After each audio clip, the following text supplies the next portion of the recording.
কী অবস্থা? আজকে আলোচনা সুপারস্টার দেব, অঙ্কুশ হাজরা এবং সাকিব খান, এই তিন অভিনেতাকে নিয়ে আলোচনা করতে চলেছি। তো ভিডিওটি প্রথম থেকে শেষ পর্যন্ত দেখে থাকো। সর্বপ্রথম বলবো অঙ্কুশ হাজরার অনেকদিন যাবৎ সেরকম কিন্তু আপডেট আসছিল না। তো ফাইনালি যে আপডেটটা আসতে চলেছে 14ই ফেব্রুয়ারি তার আপকামিং প্রজেক্ট নিজের হাউস থেকে সেটা কিন্তু হতে চলেছে। অনেকেরই ধারণা যে মির্জা 2 আসতে পারে, এটা আন্দাজ করেছে, কিন্তু আমার মনে হয় না যে মির্জা 2-এর অ্যানাউন্সমেন্ট হবে। সম্ভবত এটা অন্য একটা কমেডি ঘনার হতে পারে বা ফ্যামিলি ড্রামা নিয়েই একটা সিনেমা হতে পারে, এমনই কিন্তু আভাস আমি পেয়েছি। দেখা যাক, লেটস সি। 14ই ফেব্রুয়ারি আসুক, তার জন্মদিন ওই দিন, তোমরা নিশ্চয়ই জানো। সেকেন্ড যেটা আপডেট, 14ই ফেব্রুয়ারি উপলক্ষেই সাকিব খানের আপকামিং সিনেমা বরবাদ, তার কিছু ঝলক বা টিজার আসতে পারে। এটাও কিন্তু গুঞ্জনের মধ্যে, তবে চান্স রয়েছে খুব।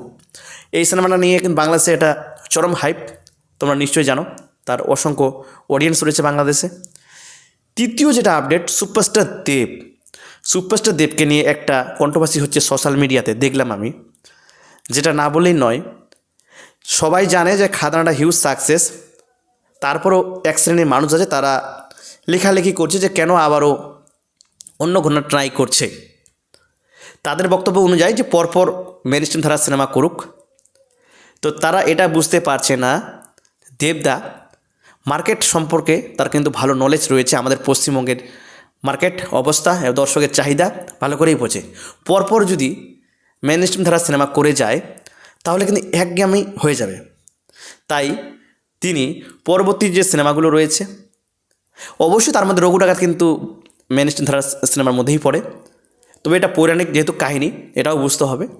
তবে মেন স্ট্রিম ধারার সিনেমার অ্যাকশন মারপিট যেরকম হয় সেরকম কিন্তু না, একটু মানে আলাদা টাইপের, মানে কমার্শিয়াল ওয়েতেই নির্মাণ। এটা বলাই যায় নির্দ্বিধায় যে কমার্শিয়াল সিনেমা এটা। কিন্তু বাকি যে সিনেমাগুলো রয়েছে এগুলো কিন্তু পরিবার ওরিয়েন্টেড সিনেমা, এটা অস্বীকার করার জায়গা নেই, এটা তোমরা নিশ্চয়ই জানো। আর দেবদা নিজেই বলেছে যে বছরে তিনি একটা করে মেন স্ট্রিম ধারার সিনেমা নিয়ে আসবে। তো এই বছরের জন্য অবশ্যই রঘু ডাকাত, বাকি যে সিনেমাটা আসবে এগুলো হচ্ছে ফ্যামিলি ড্রামা। 2026 বড়দিন উপলক্ষে আবারও কিন্তু মেন স্ট্রিম ধারার একটা সিনেমা, ধামাকাদার সিনেমা 2026-এ আসতে চলেছে। তবে খাদান 2 নাকি অন্য কোনো মেন স্ট্রিম ধারার সিনেমা, এটাই এখন ধোঁয়াশার মধ্যে রয়েছে। তবে সুজিত দত্ত গল্প লেখার কাজ কিন্তু স্টার্ট করে দিয়েছে, দেখা যাক কী হয়। এটা কিন্তু আমাদের বুঝতে হবে, ভুল না বুঝে যদি পরপর যদি একই ঘনার যদি করে যায় তাহলে দর্শক কিন্তু আর আসবে না।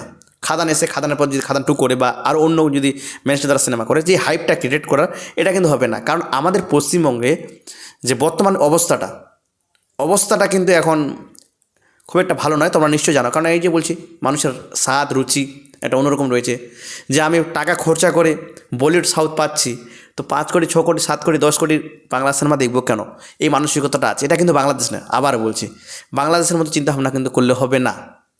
যাই হোক, এটাই বলা ছিল। ধন্যবাদ, ভালো থাকবেন, সুস্থ থাকবেন, টেক কেয়ার।